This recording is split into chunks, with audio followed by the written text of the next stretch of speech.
मी संदीप प्रधान यांच्याकडे जातो. जवळपास 35 एक वर्ष माझ्या माहितीनुसार संदीप प्रधान शिवसेना कव्हर करत आलेले आहे. बाळासाहेब ठाकरे जेव्हा शिवसेना प्रमुख म्हणून हयात होते, त्यांच्या शेवटच्या दिवसापर्यंत खऱ्या अर्थानं सक्रिय बातमीदारी संदीप प्रधान करत होते आणि म्हणून मला त्यांना हा पहिला प्रश्न विचारायचा आहे. संदीप प्रधान, जे काही शिवसेनेच्या बाबतीत गेल्या दीड पावणे 2 वर्षामध्ये झालं,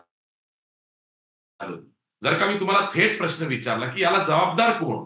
उद्धव ठाकरे की नाही याला जबाबदार एकनाथ शिंदे आहेत, किंवा नाही याला जबाबदार एकनाथ शिंदे ज्यांच्या सोबत आहे ती भाजप जबाबदार आहे, की नाही शिवसेना स्वतःच्या या पतनाला जबाबदार आहे? काय उत्तर असेल?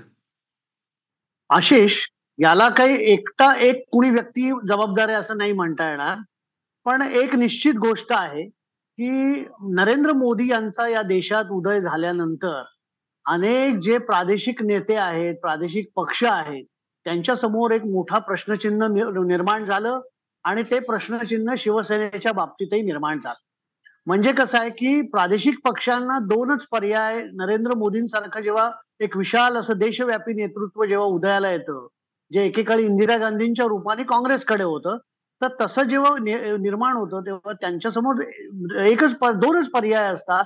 एक म्हणजे त्यांच्या वळचणीला जाऊन उभं राहायचं आणि त्यांच्या काय म्हणूया त्यांच्या एकूणच कृपाप्रसादाने जे काही आपल्याला राजकारणामध्ये स्थान मिळेल, जे काही जागा वाटपात स्थान मिळेल ते स्वीकारायचं, सत्तेचा जो वाटा मिळेल तो स्वीकारायचा किंवा दुसरं अशा एका महान विशाल शक्तीच्या विरोधामध्ये उभं राहायचं आणि बंड करून त्यांना विरोध करायचा. हे 2च पर्याय हे कुठल्याही छोट्या आणि विशेष करून प्रादेशिक पक्षांसमोर उभे राहतात. आता त्यातूनच मला वाटतं ही लढाई सुरू झाली. महाराष्ट्रामध्ये शिवसेना हा मोठा भाऊ होता.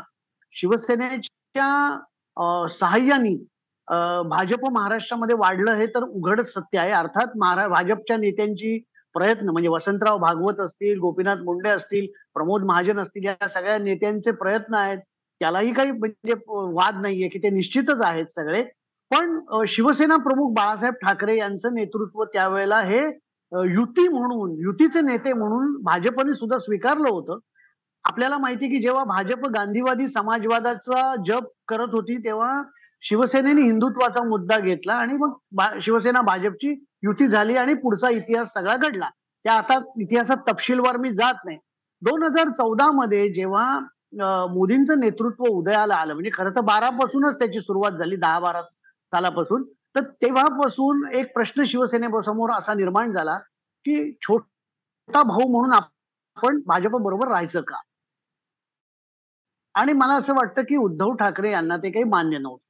एक गोष्ट मान्यच करायला पाहिजे, की उद्धव ठाकरे यांना सुद्धा राजकीय महत्वाकांक्षा होती आणि त्यामुळेच नारायण राणे यांना जेव्हा-जेव्हा असं वाटत होतं, की आपण नेतृत्व करावं या राज्यामध्ये, तेव्हा-तेव्हा त्यांचा आणि उद्धव ठाकरेंचा संघर्ष झाला आणि शेवटी नारायण राणेंना शिवसेनेतून बाहेर पडायला लागलं. त्याचंही कारण तेच होतं, की उद्धव ठाकरेंची एक महत्वाकांक्षा होती, पण त्यांनी ती त्यावेळेला खूप उघड केली नव्हती.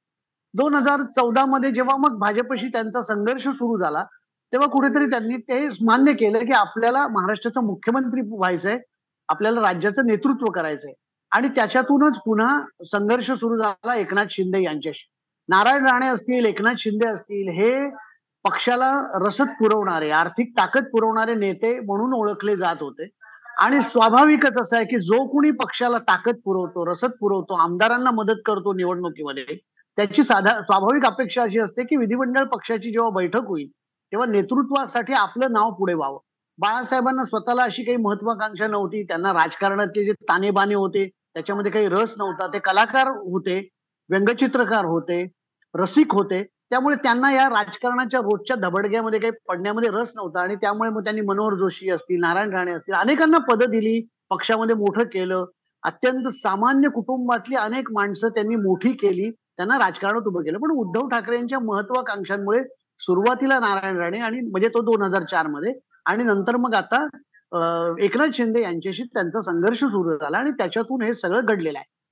अर्थात आता कसं आहे, की म्हणजे भाजपचं सुद्धा एकूण जे वर्तन आहे, म्हणजे आपले काय म्हणूया शिवसेनेच्या बरोबर, की भाजप आणि शिवसेनेची ही युती ही नैसर्गिक युती, दीर्घकाळ चाललेली युती होती आणि त्यामुळे त्या युतीमध्ये कुठेतरी जेव्हा हा असा प्रश्न आला किंवा जेव्हा भाजपच्या असं लक्षात आलं, की ह्या पक्षाला सुद्धा म्हणजे उद्धव ठाकरेंना सुद्धा एक महत्वाकांक्षा आहे नेतृत्व करण्याची.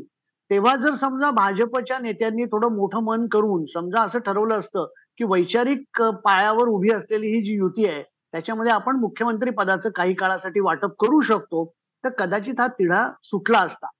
पण मी मगाशी म्हटलं तसं, की मोदींचं नेतृत्व आहे आणि मोदी हे त्यांच्या मनामध्ये जे निर्णय येतात किंवा त्यांना जी भूमिका वाटते, ती भूमिका पूर्णपणे राबवतात. आपण आता काही अलीकडे झालेल्या निवडणुका पण बघितल्या.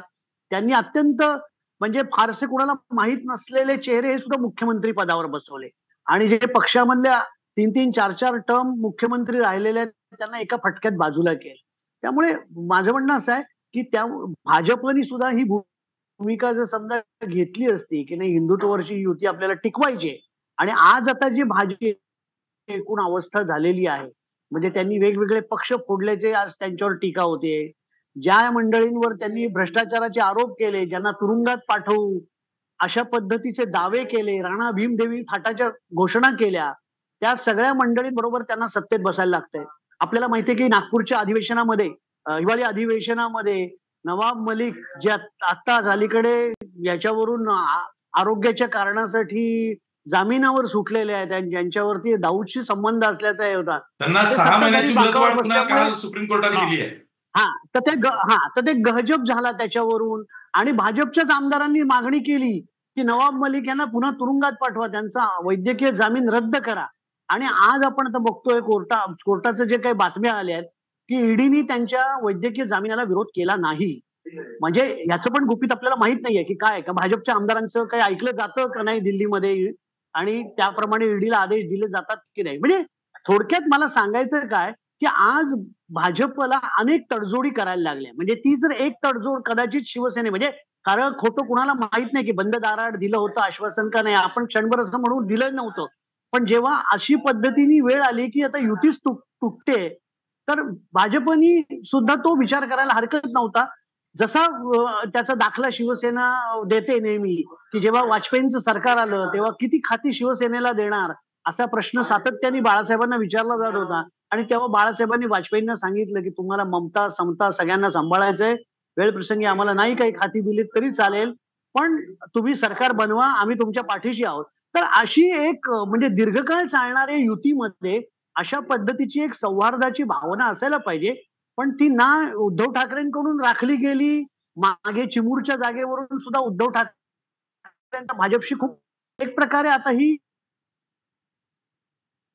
नकोशी झाली आहे. अशा पद्धतीचं वर्तन होतं. आणि त्यामुळे त्याच्यातून आपण असं बघतो, की हे सगळे पक्ष विलग झालेले आहेत आणि त्याच्यामुळे म्हणजे ह्या सगळ्याला कारणीभूत काही केवळ एक व्यक्ती किंवा हे नाहीये. त्याला उद्धव ठाकरेंची महत्वाकांक्षा आहे. मोदींचं जे काही एकूण नेतृत्व आहे आणि त्यांची जी कार्यशैली आहे ती पण आहे. त्याच्यानंतर महाराष्ट्रातल्या नेत्यांच्या सुद्धा भाजपच्या नेत्यांच्या सुद्धा महत्वाकांक्षा त्या सुद्धा कारणीभूत आहेत. आणि म्हणजे एक त्यामुळे असं महाराष्ट्रामध्ये एक झालेलं आहे, की पूर्णपणे महाराष्ट्राच्या राजकारणाचा वैचारिक पाया हा उखडून गेलेला आहे आणि लिव्ह इन रिलेशनशिप ही महाराष्ट्राच्या राजकारणामध्ये आता रूढ झालेली आहे. त्यामुळे लिव्ह इन रिलेशनशिप बद्दल कदाचित भाजपचे नेते, संघाचे नेते वेगळ्या पद्धतीने बोलत असतील, की हे मान्य नाहीये कारण हिंदू धर्माला काही ते काही पोषक नाही.